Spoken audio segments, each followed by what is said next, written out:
Hello everyone, स्वागत है आप लोगों का अपने यूट्यूब चैनल टीचिंग एग्जाम्स पे।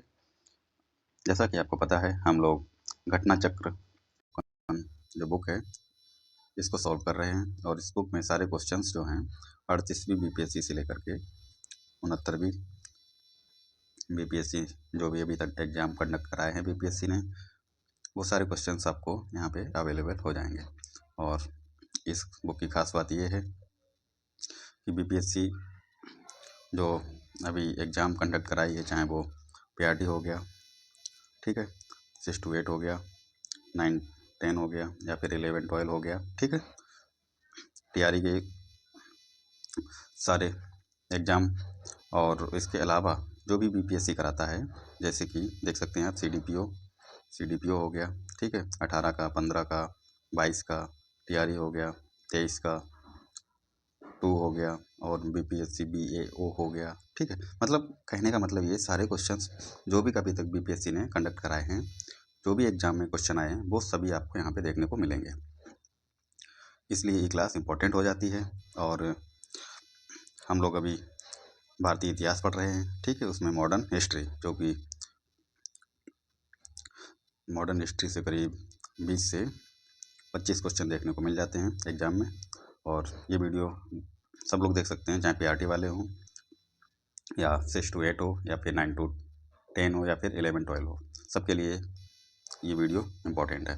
तो आप इसको भी रिवीजन के तौर पे भी देख सकते हैं। और रही बात इसकी पीडीएफ आपको टेलीग्राम के चैनल पे मिल जाएगी, और टेलीग्राम का जो लिंक है मैं डिस्क्रिप्शन में डाल दूँगा। और अगर आप हमारे चैनल पे नए हैं तो आप प्लीज़ चैनल को सब्सक्राइब करें, और अगर वीडियो पसंद है लाइक और शेयर भी करें, ताकि हमें सपोर्ट मिल सके। तो देखते हैं, जो क्वेश्चन हमारे कवर हो चुके थे उसके आगे देखेंगे।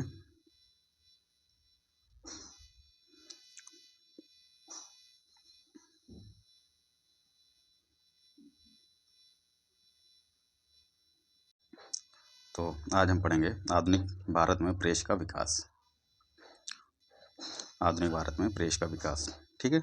सारे क्वेश्चंस इंपॉर्टेंट हैं और सारे प्रीवियस ईयर हैं। तो पहला क्वेश्चन आज का हमारा होने वाला है, 1878 में 78 का वर्नाकुलर प्रेस एक्ट किसने रद्द किया था? तो राइट आंसर तो इसका लॉर्ड रिपन हो जाएगा। लॉर्ड रिपन ने इस वर्नाकुलर प्रेस एक्ट को रद्द कर दिया था। और लागू किसने किया था? लॉर्ड लिटन ने इसको लागू किया था। इसके फैक्ट भी देखेंगे। लॉर्ड रिपन ने 1882 में वर्नाकुलर प्रेस एक्ट को रद्द किया, ठीक है, और भारतीय भाषाओं के समाचार पत्रों को अंग्रेजी भाषा के समाचार पत्रों के समान ही फ्रीडम दे दी, यानी कि स्वतंत्रता दे दी थी। वर्नाकुलर प्रेस एक्ट 1878 में लॉर्ड लिटन के कार्यकाल में, इनका कार्यकाल क्या रहा था? 1876 से 1880 में। इसी दौरान लॉर्ड लिटन के कार्यकाल में ये पारित हुआ था। और ये जो अधिनियम है, इसको मुंह बंद करने वाला अधिनियम कहा गया था। इस अधिनियम का सबसे घिनौना पक्ष यह था कि देसी भाषा तथा अंग्रेजी भाषा के समाचार पत्रों में भेदभाव किया, और इसमें अपराधी को अपील करने का अधिकार नहीं था। इस एक्ट द्वारा जिला मजिस्ट्रेट को यह अधिकार था कि किसी भी भारतीय भाषा के समाचार पत्र से बॉन्ड पेपर पर हस्ताक्षर करवा ले।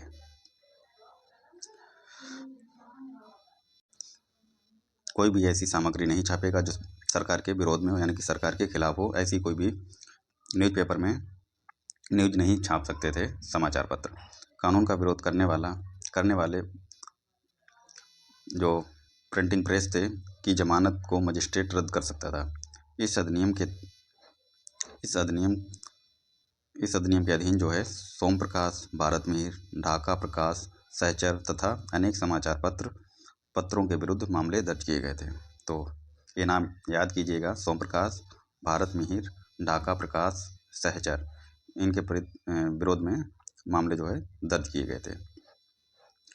अगला जो क्वेश्चन है हमारा, 1854 का वुड डिस्पैच किससे संबंधित है? तो वुड स्पेच कब आता है? 1854 में आता है। इसमें आधुनिक शिक्षा और भारत में विश्वविद्यालयों की स्थापना, सामाजिक सुधार, इस पे बल दिया गया था। तो इसलिए ऑप्शन डी हमारा राइट आंसर हो जाएगा। इसका फैक्ट भी देख लेते हैं। 1854 के वुड स्पेच को भारतीय शिक्षा का मैग्ना कार्टा कहा जाता है। ठीक है, ध्यान दीजिएगा। इसमें आधुनिक शिक्षा पर बल दिया गया था। लंदन विश्वविद्यालय की तर्ज पर 3 प्रेसिडेंटी शहरों बम्बई, कलकत्ता और मद्रास में विश्वविद्यालय स्थापित करने का प्रावधान था। प्रत्येक प्रांत में लोक शिक्षा विभाग जो है प्रत्येक प्रांत में स्थापना आदि का प्रावधान था। नेक्स्ट क्वेश्चन देखते हैं।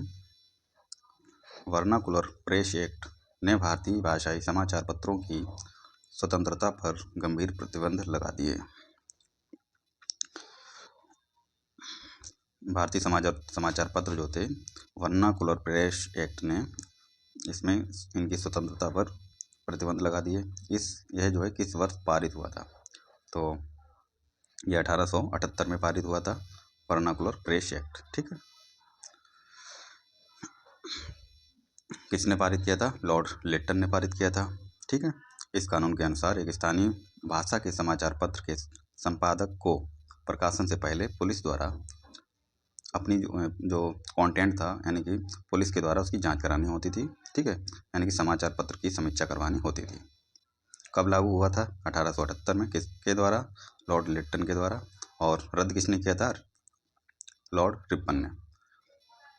अगला क्वेश्चन देखते हैं, वर्नाकुलर प्रेस एक्ट से संबंधित है। वर्नाकुलर प्रेस एक्ट के बारे में निम्नलिखित में से कौन से कथन सही हैं?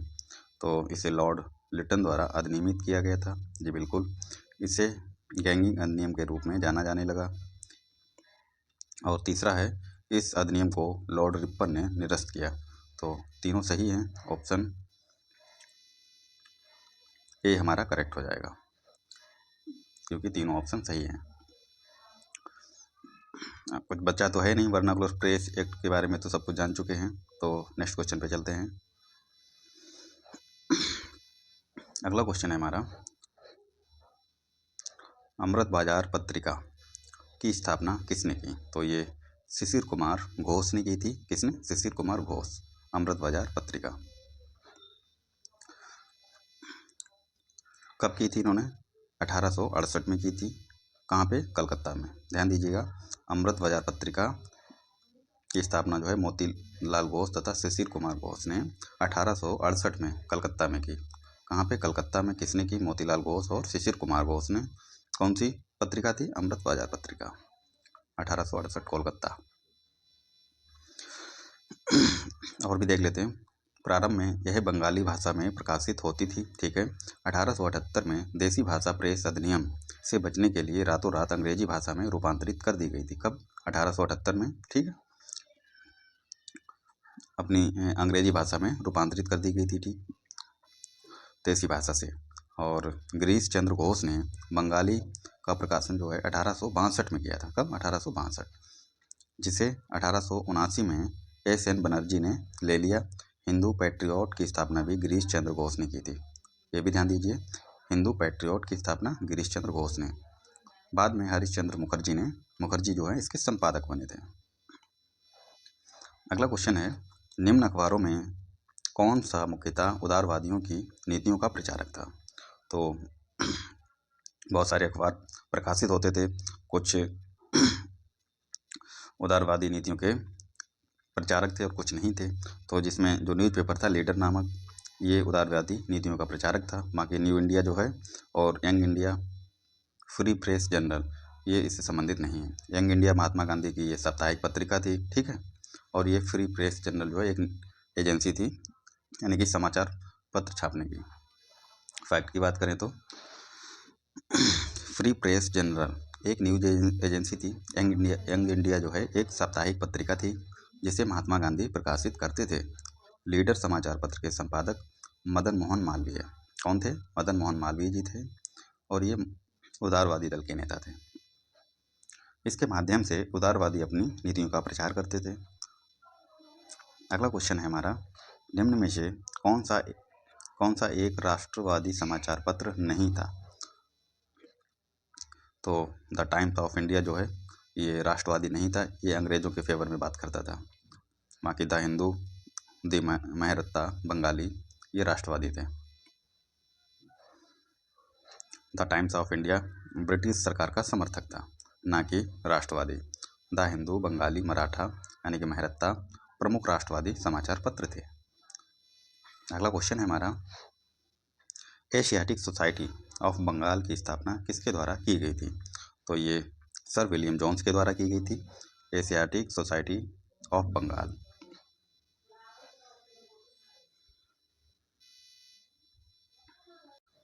एशियाटिक सोसाइटी के बारे में और जान लेते हैं। पूरे एशिया महाद्वीप में एशियाटिक सोसाइटी ज्ञान और अनुसंधान का सबसे पुराना केंद्र है, जिसकी स्थापना इसके संस्थापक अध्यक्ष जो हैं विलियम जोन्स हैं। ठीक है, कब की थी? 1878 में। और इस सोसाइटी का नाम पिछली 2 शताब्दियों के दौरान कई बदलावों से गुजरा है, जैसे कि एशियाटिक सोसाइटी ऑफ बंगाल, जिसका नाम पड़ा 1832 से 1936 तक। ठीक है, फिर उसके बाद the Royal Asiatic Society of Bengal 1936 से 51 तक रहा था। 1936 से 1951 तक the Royal Asiatic Society of Bengal. फिर उसके बाद में जुलाई 1952 से इसे एशियाटिक सोसाइटी के नाम से जाना जाने लगा। 1952 से इसे एशियाटिक सोसाइटी के नाम से जाना जाता है। 1984 से एशियाटिक सोसाइटी को भारतीय संसद के अधिनियम के तहत, किसके तहत? भारतीय संसद के एक अधिनियम के तहत राष्ट्रीय महत्व के संस्थान के रूप में दर्जा प्राप्त है। अगला क्वेश्चन है हमारा, 1878 ईस्वी में एशियाटिक सोसाइटी ऑफ बंगाल का प्रारंभ किसने किया था? तो ये विलियम जोन्स ने किया था। कब? 1878 में एशियाटिक सोसाइटी ऑफ बंगाल। कहाँ पे किया था? 1878 में विलियम जोन्स के द्वारा कोलकाता में फोर्ट विलियम में किया गया था। ठीक है।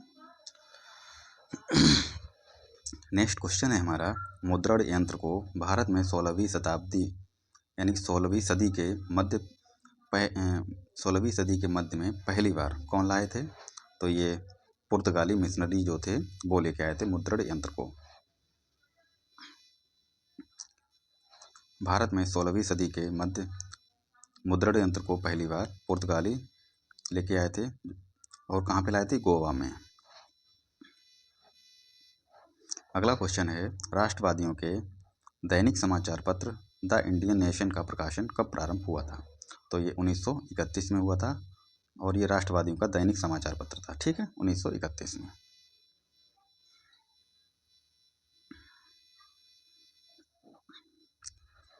इसके फैक्ट भी देख लेते हैं। द इंडियन नेशन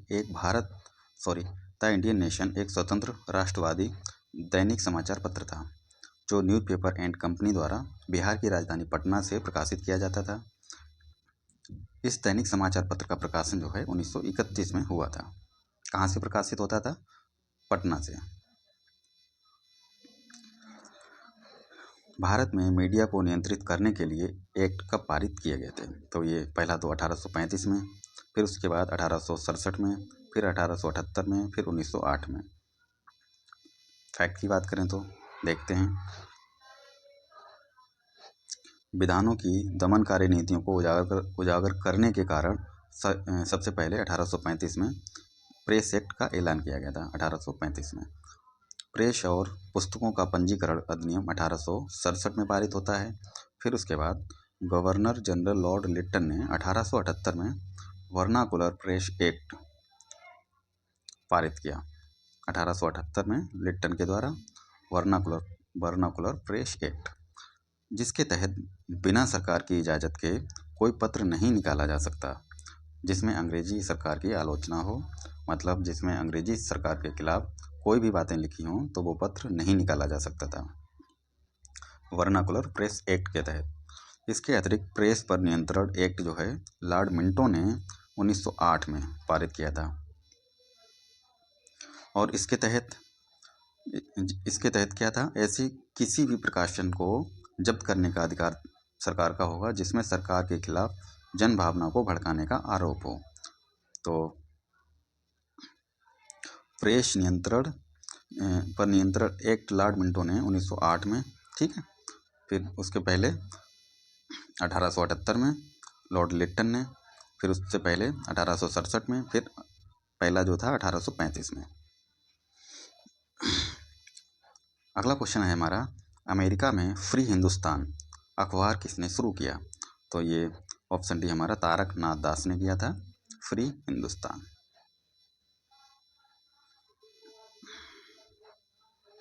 क्वेश्चन है हमारा, क्रांतिकारी गतिविधियों के साथ कौन सी पत्रिका जुड़ी है, कौन सी पत्रिका जुड़ी नहीं थी? तो यंग इंडिया जो है क्रांतिकारी गतिविधियों से नहीं जुड़ी थी। इसके संपादक कौन थे? महात्मा गांधी थे, महात्मा गांधी। ठीक है। और बाकी संध्या, युगांतर और गदर, ये तीनों पत्रिकाएं जो थीं क्रांतिकारी गतिविधियों से प्रेरित थीं। और इसकी फैक्ट की बात करें तो वो भी देखेंगे, क्योंकि इम्पोर्टेंट क्वेश्चन है ये। यंग इंडिया पत्रिका क्रांतिकारी गतिविधियों के साथ नहीं जुड़ी थी, और यंग इंडिया पत्रिका का संपादन महात्मा गांधी ने किया था। महात्मा गांधी अहिंसक आंदोलन के समर्थक थे। वर्ष 1913 में लाला हरदय लाल और सोहन सिंह भाकना ने Hindustan Association of the Pacific Coast, Hindustan Association of the Pacific Coast नामक संस्था की स्थापना की। इस संस्था ने गदर नामक अखबार निकाला, जिससे इस संस्था का नाम जो है हिंदुस्तान गदर पार्टी पड़ गया था। युगांतर तथा संध्या पत्रिकाएं भी क्रांतिकारी गतिविधियों से संबंधित थीं। अगला क्वेश्चन है हमारा, ये 245 बीपीएससी प्री 2001 में पूछा गया है। निम्नलिखित में से किस अखबार का प्रकाशन पटना से होता है? तो ये इंडियन नेशन का प्रकाशन जो है पटना से होता था। ठीक है। इंडियन नेशन का प्रकाशन 1931 में दरभंगा के महाराज कामेश्वर सिंह ने इसकी स्थापना करी थी। ठीक है। और इसका प्रकाशन पटना से होता था। कब हुआ था? 1931 में दरभंगा के महाराज कामेश्वर के द्वारा। अगला क्वेश्चन है, बहिष्कृत भारत जर्नल किसने शुरू किया? तो ये बाबा साहेब अम्बेडकर ने शुरू किया था बहिष्कृत भारत जर्नल। ठीक है। अगला इसका फैक्ट भी देख लेते हैं। 20 जुलाई 1924 को भीमराव अम्बेडकर ने बम्बई में एक संस्था बहिष्कृत हितकारिणी सभा बनाई, जिसका उद्देश्य अस्पृश्य लोगों की नैतिक तथा भौतिक उन्नति करना था। सर चिमनलाल और हरिलाल शीतलवाड़ा इसके पहले अध्यक्ष बनाए गए। कौन? चिमनलाल, हरिलाल शीतलवाड़ इसके पहले अध्यक्ष बनाए गए थे, जबकि प्रबंध समिति के अध्यक्ष जो थे डॉक्टर अंबेडकर बने थे। सभा का संकल्प शिक्षित करना, उत्तेजित करना और संगठित करना स्वीकार किया गया। सभा का उद्देश्य सरकार के समक्ष अछूतों की समस्याओं को रखना था। 3 अप्रैल 1927 को बम्बई से मराठी पाक्षिक बहिष्कृत भारत आरंभ किया गया था। कब? 3 अप्रैल 1927 को बम्बई से मराठी पाक्षिक बहिष्कृत भारत का आरंभ किया गया था। ठीक है। ये भी फैक्ट याद रखिएगा। अगला क्वेश्चन है, अबुल कलाम आज़ाद के द्वारा किस पत्रिका को संपादित किया गया था? तो ये अल हिलाल नामक जो पत्रिका थी, अबुल कलाम आज़ाद ने इसका संपादन किया था। तो ऑप्शन सी करेक्ट आंसर हो जाएगा।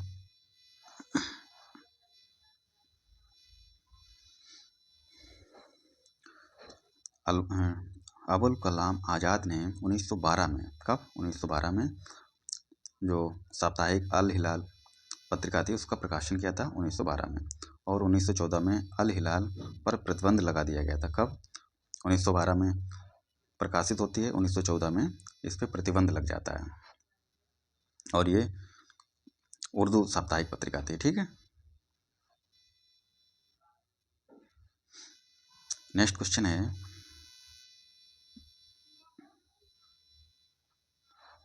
नीचे दिए गए विकल्पों में से राष्ट्रवादी समाचार पत्रों द हिंदू, केसरी, बंगाली, हिंदुस्तानी, सुधारक के संपादकों के नामों का सही संयोजन ज्ञात कीजिए।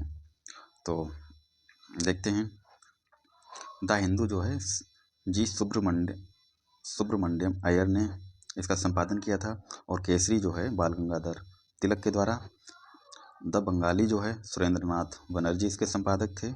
हिंदुस्तानी जो पत्रिका थी, समाचार पत्र था, गंगा प्रसाद वर्मा। और सुधारक जो समाचार पत्र था गोपाल कृष्ण गोखले इसके संपादक थे।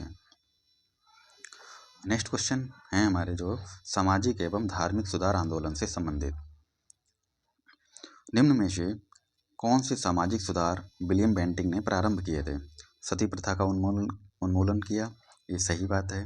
उसके बाद दास प्रथा का भी, उसके बाद धर्म परिवर्तन के कारण अयोग्यता के प्रावधान को हटाना, उसके बाद ठगों के संगठित गिरोह का दमन करना। तो ये ऑप्शन 1, 2, 4 सही हो जाएगा। ऑप्शन सी करेक्ट हो जाएगा, 1, 2, 4।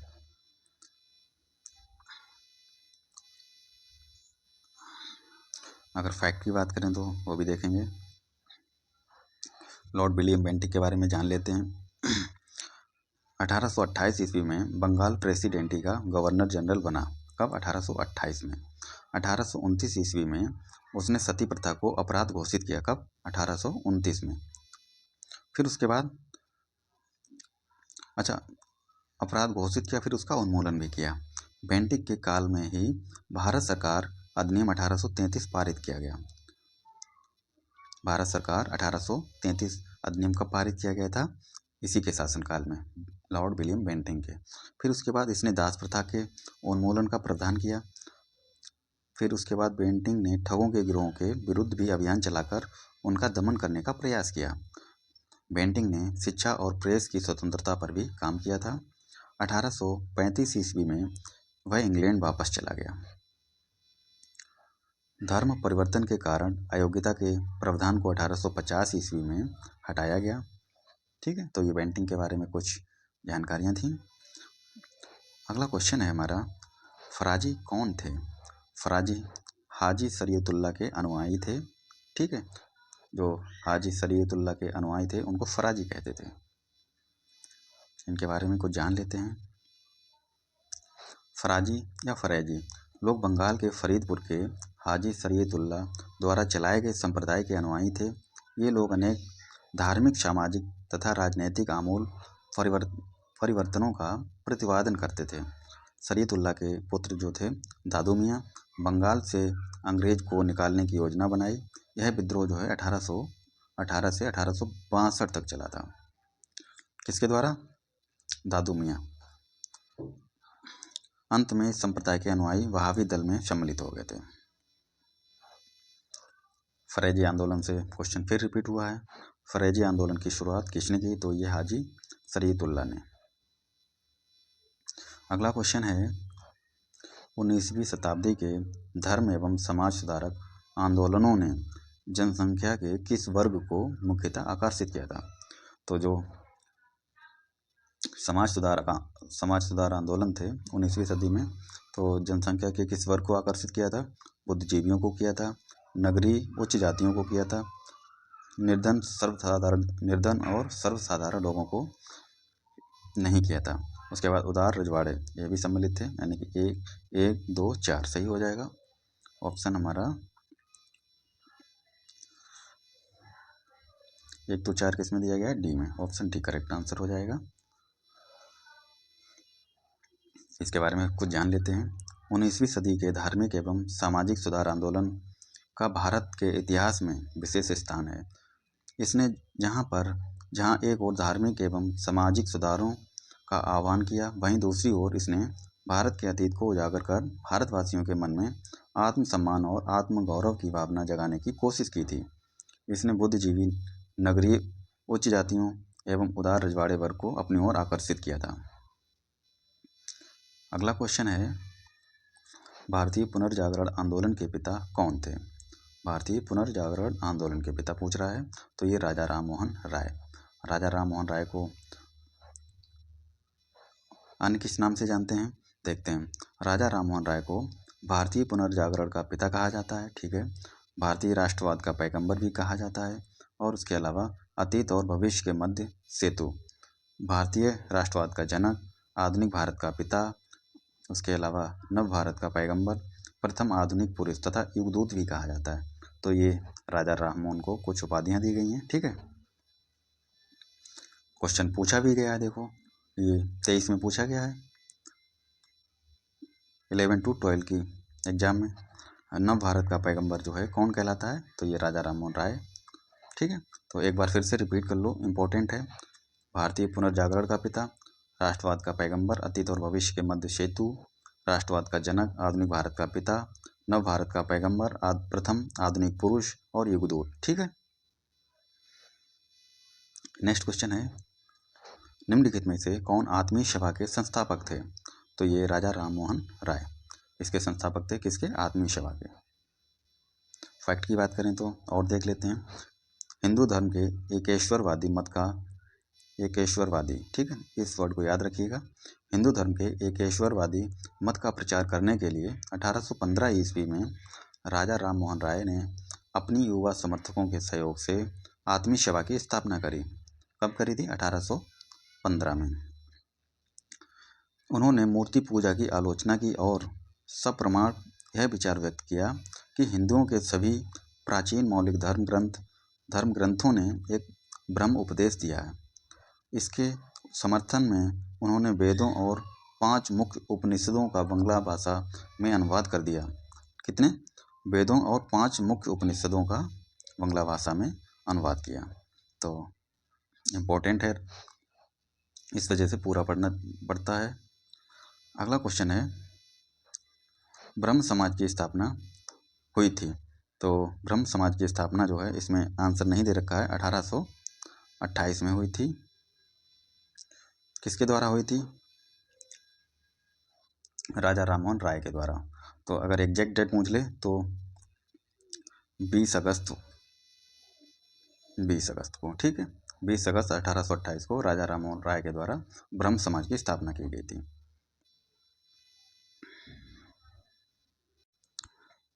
राजा राममोहन राय के बारे में थोड़ा और जान लेते हैं। राजा राममोहन राय 20 अगस्त 1828 को ब्रह्म सभा नाम से एक नए समाज की स्थापना की, जिसे आगे चलकर ब्रह्म समाज के नाम से जाना गया। इस समाज ने मूर्ति पूजा का विरोध किया और ब्रह्म पूजा का उपदेश दिया। यह ऐसे लोगों की जमात थी जो ईश्वर की एकता में विश्वास करते थे और मूर्ति पूजा से अलग रहते थे। इस नवीन धर्म में सामाजिक रीति रिवाजों एवं धार्मिक कर्मकांडों के लिए कोई स्थान नहीं था। ब्रह्म समाज ने रंग, वर्ण अथवा मत पर विचार किए बिना मानव मात्र के प्रति प्रेम तथा जीवन की उच्चतम विधि के रूप में मानवता की सेवा पर बल दिया। ठीक है, ये कुछ पॉइंट थे राजा राममोहन राय के प्रति इम्पोर्टेंट तथ्य थे। नेक्स्ट क्वेश्चन की तरफ चलते हैं। क्वेश्चन इनके बारे में पूछे भी गए हैं बार बार। तो ये देखो 1996 में 41 बीपीएससी में पूछा गया है। राजा राममोहन राय द्वारा ब्रह्म समाज की स्थापना कब करी गई, 1828 में हुई थी। ठीक है, फिर उसके बाद देखते हैं, सती को गैर कानूनी किसने घोषित किया। सती को गैर कानूनी किसने घोषित किया था, तो ये William Bentinck, option B correct हो जाएगा। इसके बारे में हम लोग पढ़ चुके हैं पिछले। लॉर्ड विलियम बेंटिक ने दिसंबर 1829 में नियम 17 द्वारा सती प्रथा पर प्रतिबंध लगा दिया। प्रारंभ में यह कानून केवल बंगाल प्रेसिडेंटी में लागू किया गया, परंतु बाद में 1830 में इसे बम्बई और मद्रास प्रेसिडेंटियों में भी लागू किया गया था। तो नाम याद कीजिए, लॉर्ड विलियम बेंटिक, 1829। ठीक है, अगला क्वेश्चन है, फराजी आंदोलन के विरोध में 1893 में ढाका में ताई यूनियन आंदोलन किसने चलाया। ताई यूनियन 1893 ढाका में, तो किसने चलाया था, ऑप्शन डी है इसका करेक्ट आंसर हो जाएगा, जौनपुर के करामत अली ने। इनके बारे में जान लेते हैं, फराजी आंदोलन के बारे में। फराजी आंदोलन के विरोध में 1838 से 39 ईस्वी में ढाका में ताई यूनी आंदोलन चलाया गया, जिसका नेतृत्व जो है जौनपुर के करामत अली ने किया। फराजी आंदोलन की शुरुआत जो है 1818 ईस्वी में हाजी शरीयतुल्लाह ने की थी। इस आंदोलन का प्रमुख क्षेत्र पूर्वी बंगाल तथा इसका उद्देश्य जो था क्षेत्र के मुसलमानों के बीच मौजूद सामाजिक नवाचारों या गैर इस्लामिक प्रथाओं का उन्मूलन करना था। अगला क्वेश्चन देखते हैं। तो ताईयूनी आंदोलन का प्रारंभ 1839 ईस्वी में हुआ था, ना कि 1893 में। आयोग ने इस प्रश्न को मूल्यांकन से बाहर कर दिया था। तो आयोग ने इस क्वेश्चन को जो है मूल्यांकन से बाहर कर दिया था। लेकिन राइट आंसर क्या है हमारा? 1839। ध्यान रखिएगा। पंजाब हिंदू सभा की स्थापना किस वर्ष हुई थी? तो ये 1909 को हुई थी। ऑप्शन बी हमारा राइट आंसर है। अखिल भारतीय स्तर पर स्थापना से पूर्व प्रांतीय स्तर पर हिंदू महासभा स्थापित की गई थी।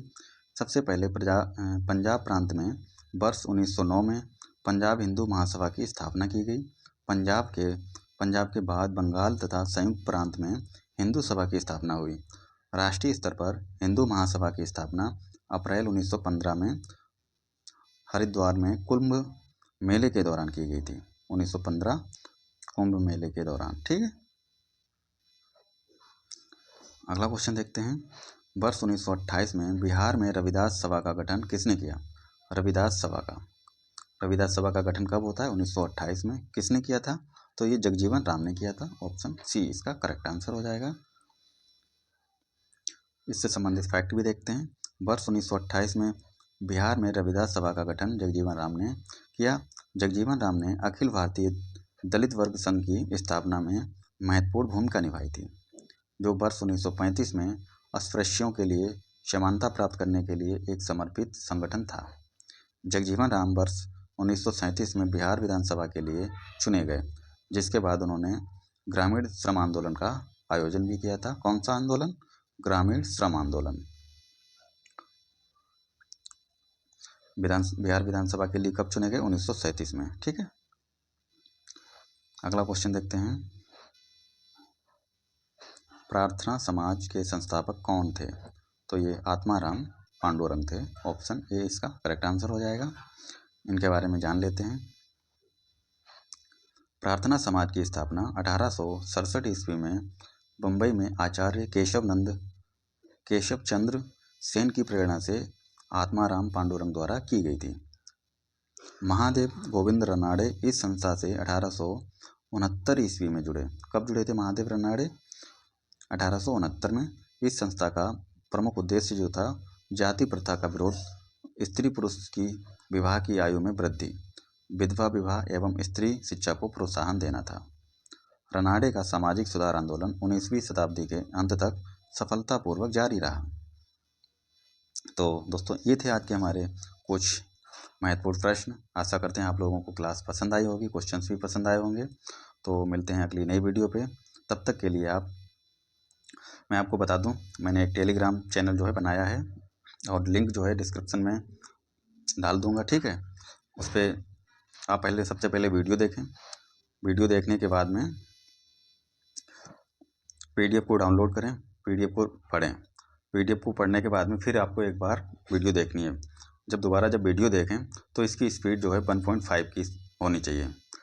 ठीक है, 1.5 या इससे ज़्यादा, जितना आपको कंफर्ट फील हो। लेकिन वीडियो देखने के तुरंत बाद आप इसकी PDF को पढ़ेंगे, जिससे आपको याद करने में काफ़ी फ़ायदा मिलेगा। तो आशा करते हैं आप लोगों को वीडियो पसंद आई होगी, और मिलते हैं अगली नई वीडियो पे। अगर एक रिक्वेस्ट है आपसे, चैनल को सब्सक्राइब नहीं किए हो तो प्लीज़ सब्सक्राइब करें। ठीक है, और लाइक शेयर भी करें। और बाकी आपसे इतना ही चाहिए। मिलते हैं अगली नई वीडियो पे। तब तक के लिए आप पढ़ते रहिए। ठीक है, अपना स्वास्थ्य का ख्याल रखिए, अपनों का ख्याल रखिए, मस्त रहिए। मिलते हैं अगली नेक्स्ट वीडियो पे। तब तक के लिए जय हिंद, वंदे मातरम, बाय बाय।